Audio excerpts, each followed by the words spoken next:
Hello, my name is Marcus. I'm the compiler of a collection of therapy quotes entitled Psychoanalytic Self. Hold on a sec. We have a visitor. Blue bird of...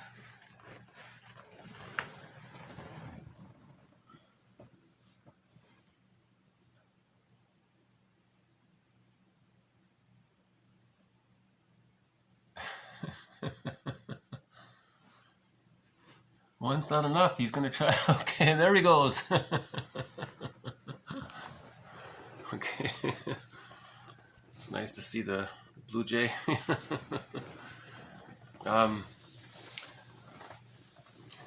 Sometimes he'll try to figure out which snack to take, and he'll pick and choose.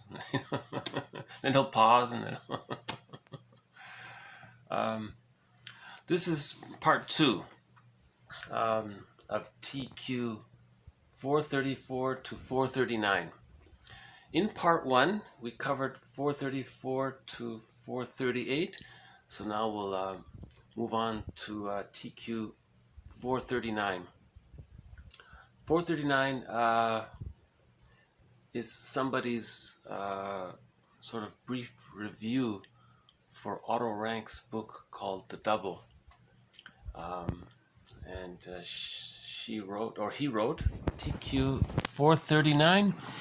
Again and again, the theme of the double, or the unconscious self, or the second self, the shadow self, the stranger within, the skeleton, the inner child of the past, what we don't know about ourselves, the alter ego, etc.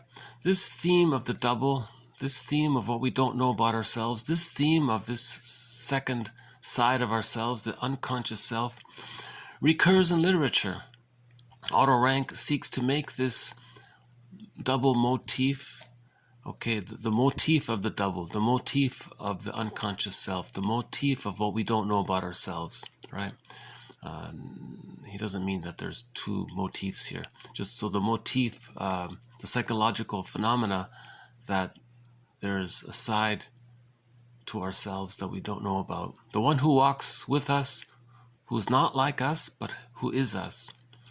Otto Rank seeks to make this motif of the unconscious self or the second self comprehensible, in which task he points to its frequent occurrences around the world in literature, and concurrently to the significance which it there assumes. It appears as an effluence of narcissistic ties, of self-infatuation, like Narcissus, for example, which, just as in the child, we also see in the neurotic individual. Okay, repetition compulsion, focusing on himself all the time. The hero's consciousness of his guilt causes him to transfer the responsibility for certain deeds of the self to another self, the double. Okay, so he's put his guilt in the bag. His tremendous fear of mortality leads to a transference of the double. Okay, more fears go in the bag. And remember, the bag, the unconscious self, has immortality, right? The unconscious doesn't know time. As well, the double represents the embodiment of the soul, or the feeling self. The feelings go in the bag, right? This interesting monograph shows the significance of psychoanalysis for the understanding of literary creations. Okay, so maybe I'll just do a quick review of part 1. But anyways, in TQ 439, he's saying he surveyed literature, and he talked and he summarized some of the stories, like from Dostoevsky. He had one called, there was a very good book called The Double by Dostoevsky. He covered The Student of Prague, that famous play, and there's a movie about that, and a whole bunch of others. And the motif is there, that if you don't get to know what you don't know about yourself, it can cause problems, right? And like in TQ 437, The Student of Prague shows how the feared self obstructs the love for a woman. So as mentioned in part 1, hold on. Okay, here we go. As mentioned in part 1, there's a movie called The Student of Prague, and it's an allegory. It was a metaphor of how the guy had a second self, a feared self, a shadow self. So that was his double. Okay, that's everything he doesn't know about himself, and he was in conflict with that. So he didn't get to. Remember in a previous video, you have to honor the skeleton, welcome the skeleton to the fireplace, give him the best seat, treat him as an honored guest who had a right to be, who's a teacher, who's a part of you. Welcome him, right? But in this story, he didn't welcome him.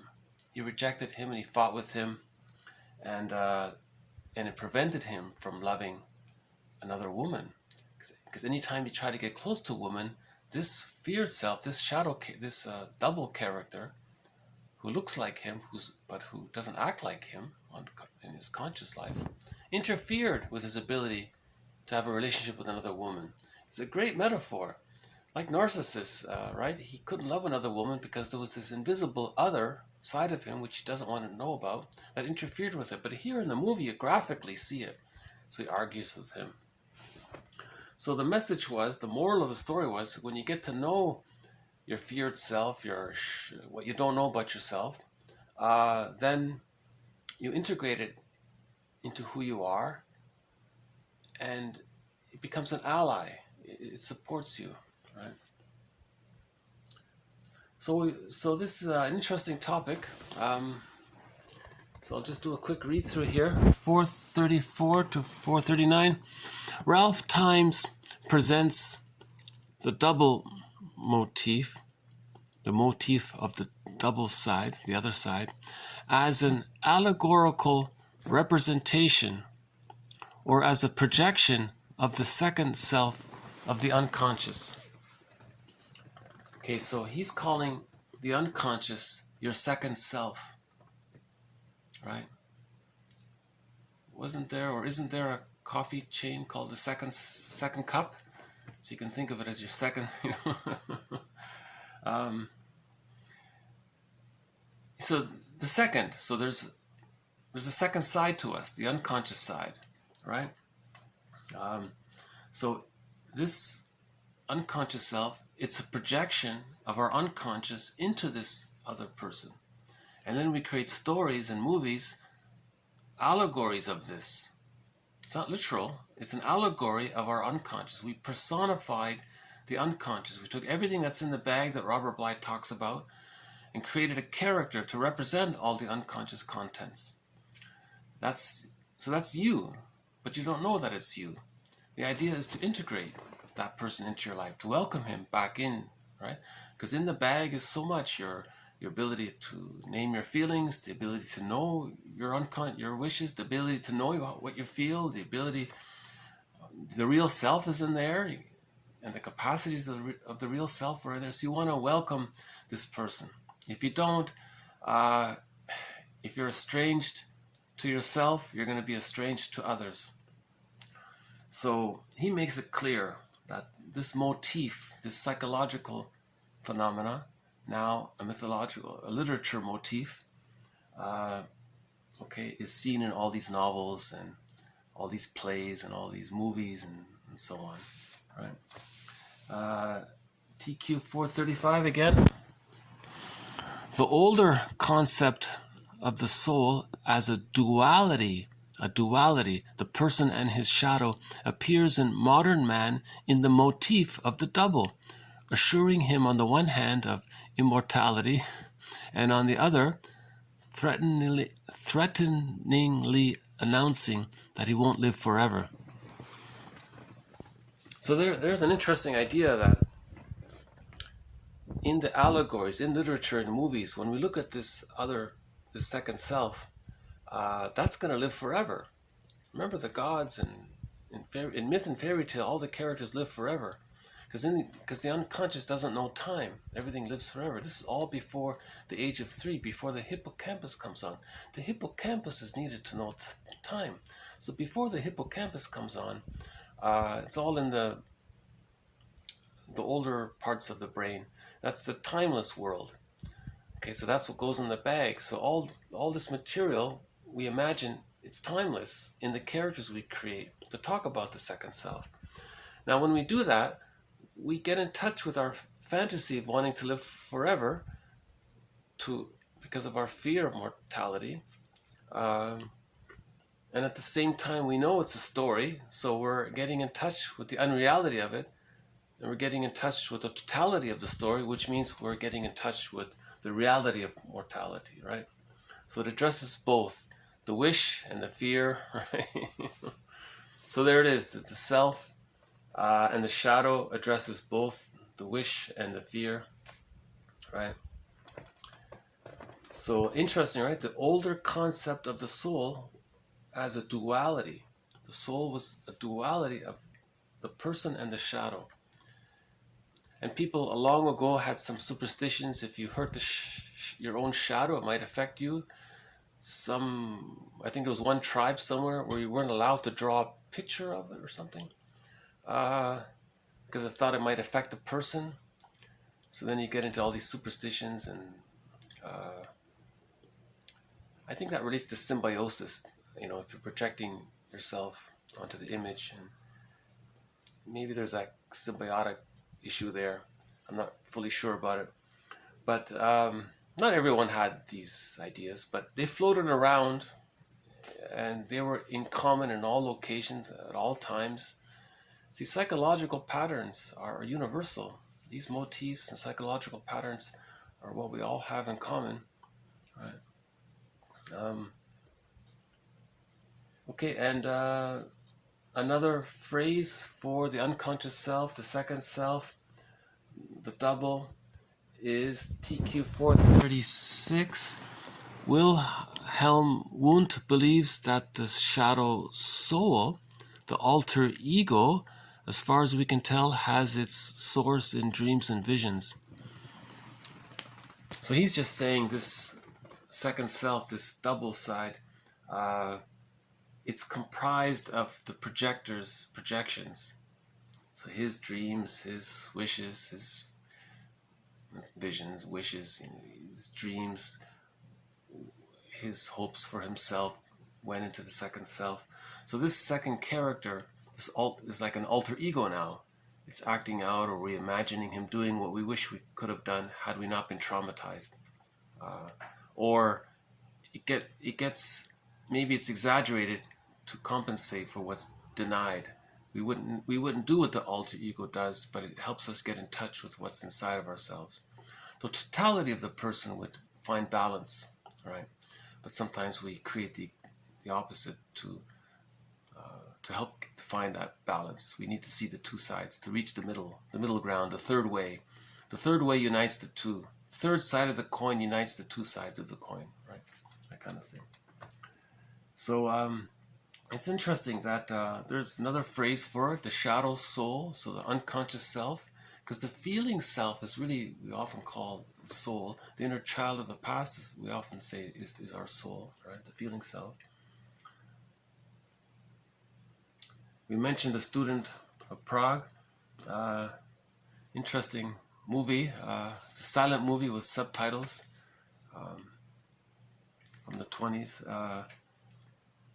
The guy doesn't realize that the person he's fighting with is himself. So when he hurts himself, he's hurt. He doesn't get it. You see, that's the tragedy of that story. And the lesson was he avoided his second self, his feared self, they're calling it here. See, he avoided shadow work. He remained a narcissist, and then he couldn't love, right? And it graphically portrayed that, because when he tried to love a woman, that other guy jumped in front and interfered, and he fought with him. You see, it's not literal, it's himself. There's something within him that's blocking his capacity to be close to another person, because the ability to be close to another person comes from the real self, but the real self is in the second self. It's in the secret self. It's in that character he's fighting with. That's why you got to get to know that character you're fighting with, because he holds your ability to love, right?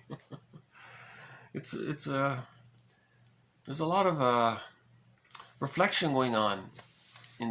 I think Rank did a good job, listing all of the stories from literature that talk about the motif of the double. It's called the double motif, or in psychology, it's the psychological motif of getting to know your unconscious self. That's the moral responsibility, to get to know the unconscious self. And as we said before in part 1, TQ 438, from its very beginning, psychoanalysis might well have been characterized by the words of Terrace, quote, "I am a human being, and so I believe that nothing human is foreign to me." And that's the idea, to integrate so that it's not strange to you, right? What you don't know about yourself, not be strange to you. See, when you're engaged in projection, it's strange to you, because you're denying it. You're seeing it outside. But it's a mirror defense. It's a way to get to know what's inside. So that's called shadow work. So withdrawing projections, owning our projections, is shadow work. It's reintegrating. As we said before, unhappiness is a malady of the personal synthesis. So wholeness is integration. We're integrating the disowned parts of ourselves. So we're trying to synthesize the different parts of ourselves, right? So it's interesting. This is the work. This is the work. The inner work, right? To know ourselves, to know thyself. To know thyself means you have to know the unconscious self, the stranger within, the secret self, the second self. Maybe the second self is hanging out in the second cup coffee shop. I don't know.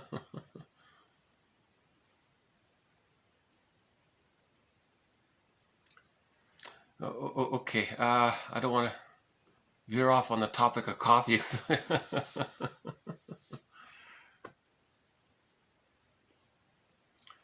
Can I do these one more time?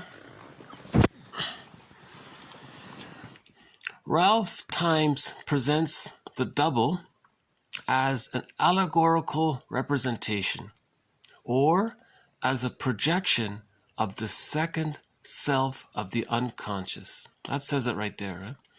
The older concept of the soul as a duality, the person and his shadow, appears in modern man in the motif of the double, assuring him on the one hand of immortality, and on the other, threateningly announcing that he won't live forever. W. Wundt believes that the shadow soul, the second self, or the alter ego, as far as we can tell, has its source in what we don't know, our dreams and visions and so on.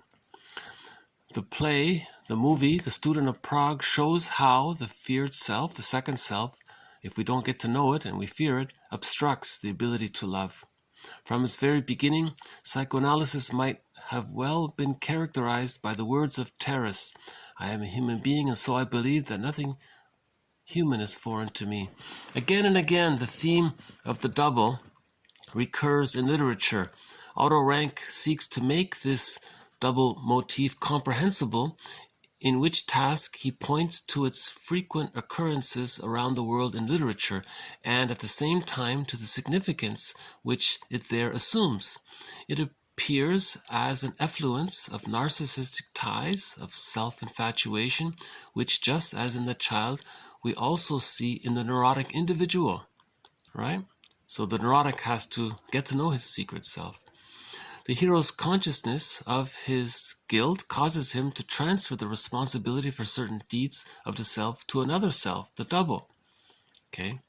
His tremendous fear of mortality leads to a transference of the double. Oh, hold on. We've got the double. Is that the same? Maybe this is the Blue Jays' alter ego. No, just kidding. Okay, there he goes. There are two of them, by the way. I don't think that could be the other one. As far as I can tell, there are 2 or 3 blue jays floating around, which is nice, right? Okay, so and that was TQ 347. So I'll just leave it here. Thank you very much.